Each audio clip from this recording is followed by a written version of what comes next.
Eternal, Game of Deception series, written by J.P. Ramzy, narrated by Portia Q. Prologue. So far, it was just a regular day for Tara Williams. Another quiet evening on Pine Close, save for the sound of children playing out on the street, their raucous laughter and cries echoing around the streets. It was gradually turning to dusk, the yellow streetlights illuminating one by one, but it was still early evening, so not all the kids had been called home for dinner yet. They still had an hour or so left to play, and were making the most of every minute of it. Tara stood in the doorway of her suburban home, relaxed and happier than she had been in ages, as she watched the kids running and playing, a bright smile on her face. Some skipped, some threw a ball between a group of 3, and 2 more were on rollerblades, happily rolling up and down the street. Truth was, she'd never cared all that much for kids when she was younger, but now she found herself drawn to their youthful energy and carefree ways. I guess being 7 months along does that to you. Must be my maternal instinct surfacing, she chuckled to herself, and her warm hands clasped together across her swelling baby bump. She stroked it top to bottom, thinking, "Hey you, little one, you'll be here soon. Then I'll have you making all that noise too. Guess I'd better be grateful for the peace for now." Tara liked to think that pregnancy hadn't changed her too much, but deep down, she knew this wasn't true. After all, she hadn't had any real fun since she reached the 2nd trimester. And anyway, pregnancy always changed you. Every woman who'd ever been there knew that for sure. It changed your hormones, so that one minute you were laughing your head off, and the next, the tears were rolling down your cheeks and you didn't even know why. It made your hair either lank and oily or glossy and shiny. But either way, it'd correct itself and the symptoms would disappear when the baby came along.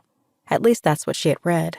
And of course, it sent you into spasms of daily nausea and food cravings, longings and regrets, anger and softness interspersed, and into deep thoughts about what being a mom really meant and how to do it all just as well as, or better than, your own mom had. Oh well, just a little bit longer, huh? With a deep sigh, she turned around and walked back into the house, heading straight for the fridge as she did so. Cream cheese. That was on her mind again. Now, though, she could hear chants reverberating from the living room. Her husband loudly cheering on his team as usual, banging his clenched fist again on the arm of the big chair, followed by yells and wise words to the players echoing from down the hallway. Her heart skipped a beat. He's so preoccupied with what he's watching that he doesn't even notice someone's entered the house. Could have been an intruder, and he's sitting there completely oblivious. But she was not annoyed. Not even mildly irritated. Instead, she shook her head fondly at the thought of her husband's level of focus on the game. Must be a real good one, she thought. Reaching the kitchen, she felt a sharp twinge in her abdomen. The baby had thrashed and kicked again, as if in the game itself, the pain taking her by surprise. She drew in a sharp, sudden breath. That was usually enough. And sometimes, if just the deep inhalation wasn't quite sufficient to send it away, then bending over and counting to 3 would see the pain subside before it really got a hold of her. But right now, it didn't. Counting all the way to 5, Tara doubled over. The pain only intensified, and she reached out for the closest stool for support, grabbed it and leaned on it. A small whimper escaped her open lips, and that small whimper grew along with a sudden crescendo of hurt that stabbed now, deep in her belly. Groaning loudly, she settled slowly into the tall chair beside her, and moments later her husband came rushing into the kitchen. He was a welcome sight, but his face was crumpled in worry and fear. So much for being focused on the game. He responded to my cries at least. That alone made the pain seem marginally less, but not by much. He stroked her face softly, his brows knitted together into the same worried expression he always wore in this kind of situation. Tara had assumed he'd get used to the concept of pregnancy pains at some point, but instead he'd steadfastly worry himself half to death each time the cramps happened. Actually, he seemed to suffer more with the pregnancy pains than she did. It was endearing in a way, always making her smile, and this time was no different. "Oh, babe, he cried out, holding her, rubbing her back. "You okay, babe? Tell me you're okay. Deep breath now." She felt him trembling, a shake that seemed to go from his toes all the way up through his fingertips. It was sweet. Now, in spite of the pain that came upon her in waves, she laughed, and more tears came to her eyes. I think it's me who should be asking you, she giggled. Then she followed it up with a deep, deep breath just as he instructed, and a deep exhale. And then she managed, "Hey, I'm fine, Mark." His presence and anxiousness already had her feeling reassured and a whole lot better. And she had a beaming smile, despite the few tears of pain.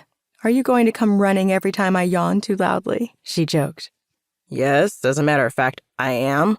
Even if I'm halfway through watching a game and you're making me miss all the best parts." He still had his arms folded in a serious stance, pretending to be accusing her of the terrible crime of TV distraction. But Tara could see the relief and happiness etched on his face. He would do anything for his wife, and even more for his unborn child. "Well, I'm all good, Chief. The baby's just kicking a lot more these days, and it will become a lot more frequent, too. I think the game got him kind of excited." "Oh, I see. Then he takes after his dad. Maybe he wants to be out here watching the action with his old man. We'll be able to fix that soon. We're winning, too." Tara laughed.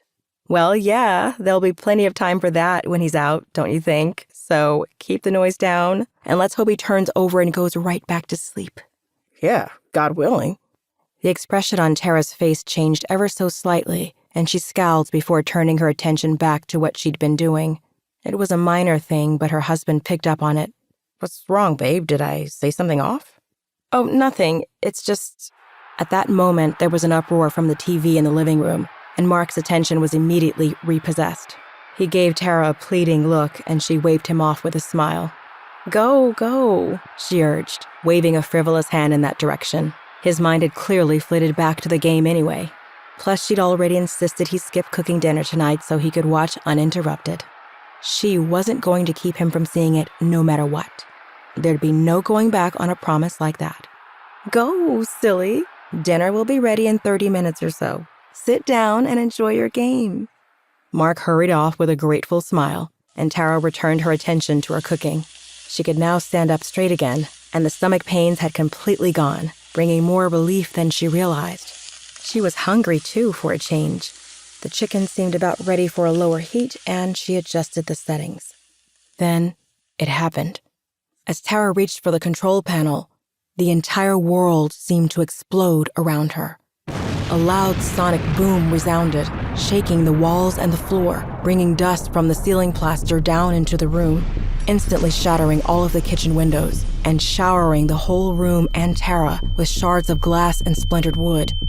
The force disoriented her, knocking her to the floor and sending her sprawling amongst the fine shards. "Mark!" Struggling to her feet, Tara started to make her way to the living room, ignoring the trail of blood running down her thigh and the shards that had pierced her skin and embedded in her palms. But even as she pushed through the severe pain, she could feel her body slowing to an eventual halt. Her vision clouded over, and she collapsed onto the kitchen floor, feeling the sticky, warm wetness running down her thigh. "Mark." Outside in the street, the kids that Tara had been watching had also lost consciousness. They'd fallen to the ground right where they had stood, along the middle of the street. An approaching car suddenly accelerated, racing toward the children at an alarming speed. It swerved sharply moments before almost running over one of the motionless kids, instead coming to an abrupt halt against the formidable giant tree. The whole locale reverberated to the sounds of vehicular collisions and activated car alarms that shrieked into the early evening air. Plumes of smoke and flames rose randomly from the vicinity, and areas of electrical power outages could be clearly seen, leaving an eerie cityscape of contrasting light and darkness. Screams rang out, but died down almost as quickly as they'd materialized. Animals in the fields and stables broke loose in panic, charging around, wreaking havoc on their fences and surroundings. Anyone witnessing the event may well have thought the world was coming to an end. Maybe it was. Tara gradually regained consciousness, her whole body feeling numb. Just the faintest of tingles in her toes and fingers. She'd gotten cold down there on the tiles with the night air whistling in, and she rubbed her hands and legs for warmth as she slowly and painfully heaved herself to a sitting position and then to her feet. She struggled to draw her breath. Alarms and sirens blared, and the lighting flickered erratically throughout the house.